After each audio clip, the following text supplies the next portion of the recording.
जोरात बोला.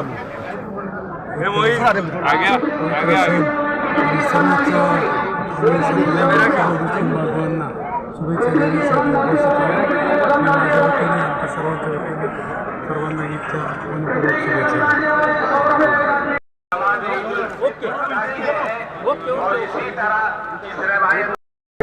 आज मुस्लिम समाजाचा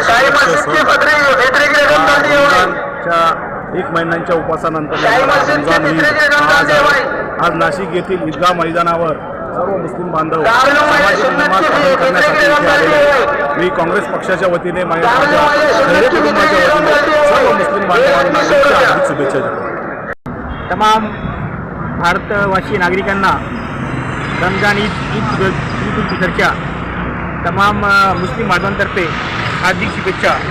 ईद हा सण सामाजिक एकतेचा संदेश देणारा असून देशामध्ये शांती, सौहार्द, एकता आणि सामाजिक एकता नांदावी अशी यानिमित्त आज शहरे खतीब साहेब यांच्याकडून प्रार्थना करण्यात आली असून देशात शांतता नांदावी आणि देशाची भरभराटी व्हावी अशी प्रार्थना करण्यात आलेली आहे.